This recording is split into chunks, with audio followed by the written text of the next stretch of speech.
Hong Kong, key issues in 2021. December 23, 2020. The Hong Kong Special Administrative Region, HKSAR, or Hong Kong, is a city located off the southern coast of Guangdong Province, People's Republic of China, PRC or China. More than 90% of Hong Kong's population is ethnically Chinese. The first language of the vast majority is Cantonese, a variety of Chinese different from what is spoken in most of the PRC. Under the provisions of a 1984 international treaty known as the Joint Declaration, sovereignty over Hong Kong transferred from the United Kingdom to the PRC on July 1, 1997. In the Joint Declaration, China pledged the former British colony will enjoy a high degree of autonomy, except in foreign and defense affairs, and will be vested with executive, legislative and independent judicial power, including that of final adjudication. China also promised that the rights and freedoms, including those of the person, of speech, of the press, of assembly, of association, of travel, of movement, of correspondence, of strike, of choice of occupation, of academic research and of religious belief will be ensured by law. The Joint Declaration also required that the PRC pass a basic law for the HKSAR that incorporates these commitments, and those commitments were to remain unchanged for 50 years. On April 4, 1990, China's National People's Congress passed the Basic Law of the Hong Kong Special Administrative Region, HKSAR, of the People's Republic of China, Basic Law. Congress and the Trump administration have expressed their opposition to HKSAR and PRC government actions that appear to have violated those commitments, and have imposed visa and economic restrictions on individuals and entities they view as responsible for the erosion of Hong Kong's autonomy and the rights of Hong Kong residents. The PRC government responded by imposing restrictions on U.S. citizens it views as interfering in the internal affairs of the HKSAR and the PRC, contributing to social unrest, and threatening national security. Key events in 2020. The governments of the HKSAR and the PRC took several actions in 2020 that seemingly reduced the city's promised high degree of autonomy, placed new restrictions on the rights of Hong Kong residents, and appear to be designed to suppress opposition to these actions.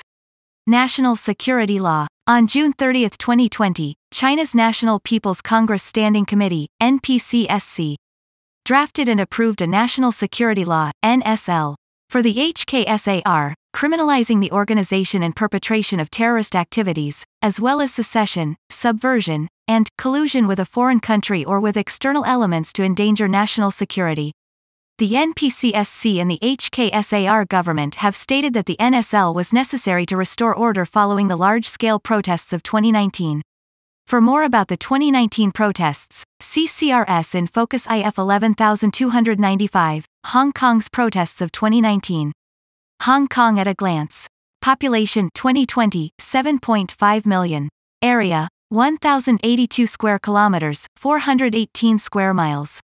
Per capita GDP 2019, 381,714 Hong Kong dollars, 48,938 United States dollars. Life expectancy at birth 2018, men 82.2 years, women 88.1 years. Leadership, Chief Executive Carrie Lam Cheng Yut NGOR. Source, Hong Kong Census and Statistics Department. The Hong Kong Police Force HKPF has arrested dozens of people for alleged NSL violations. At least 4 people have been formally charged under the NSL, including Jimmy Lai Chi-ying, owner and publisher of the pro-democracy newspaper, Apple Daily.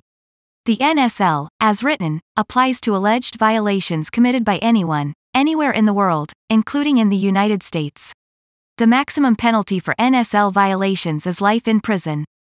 For more about the NSL, see CRS Report R 46473, China's National Security Law for Hong Kong, Issues for Congress. Disqualification of legislators. Hong Kong courts disqualified 6 members of the city's Legislative Council (LegCo) in 2016 and 2017 after the HKSAR government challenged how they took their oaths of office.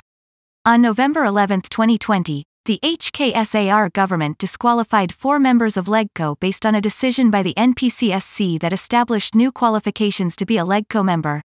The following day, 15 members of LegCo's pro-democracy coalition submitted their resignations in opposition to the actions of the NPCSC and the HKSAR government.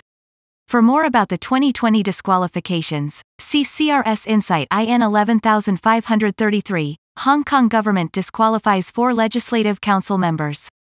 As a result of the disqualifications and resignations, LegCo, which is supposed to have 70 members, now consists of 41 pro-establishment coalition members who generally support the HKSAR government, and 2 other unaffiliated members.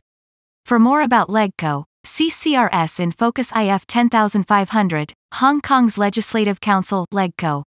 Arrests and imprisonment of dissidents. The HKPF arrested more than 10,000 people for alleged crimes committed during the 2019 protests. More than 2,300 of those arrested have been officially charged in Hong Kong courts. More than 200 have been convicted, including about 140 who pled guilty. In some cases, the accused have been remanded without bail. For example, Tam Tok Kai, chairman of People's Power, a pro-democracy political party, has been held pending trial since his arraignment in September 2020 for alleged violations of Hong Kong's pre-NSL sedition law.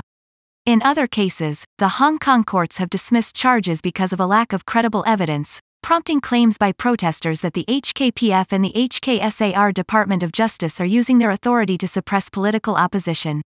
Coronavirus disease 2019 COVID-19 outbreak. Hong Kong had fewer than 1,000 confirmed COVID-19 cases until early April 2020, due in part to the voluntary adoption of anti-contamination measures by Hong Kong residents and in part to the HKSAR government closing its borders and adopting other precautions. The relaxation of these preventive measures led to a rise in COVID-19 cases in July, and the re-imposition of restrictions.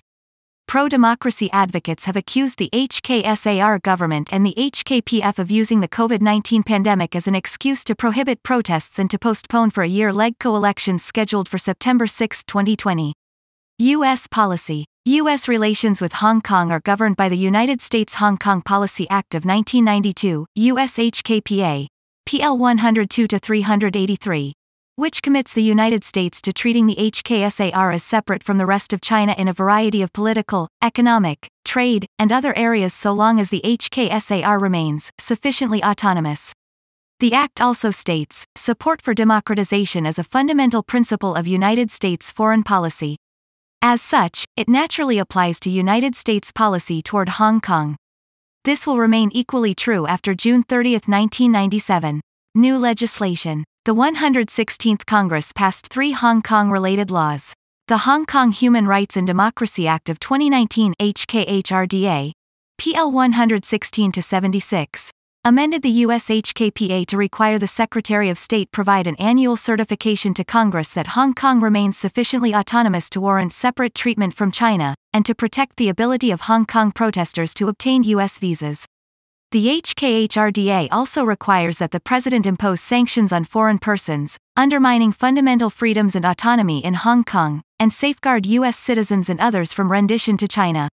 PL 116-77 prohibited the sale of certain types of U.S. riot control equipment to the HKPF for 1 year, or to November 26, 2020. The Hong Kong Autonomy Act HKAA, PL 116-149, requires the President to impose sanctions on foreign individuals and entities that materially contribute to China's failure to preserve Hong Kong's autonomy.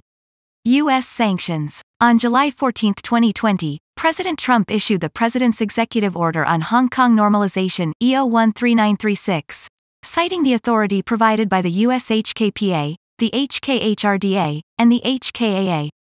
The order stated that the HKSAR is no longer sufficiently autonomous to justify differential treatment in relation to the People's Republic of China, and suspended such differential treatment.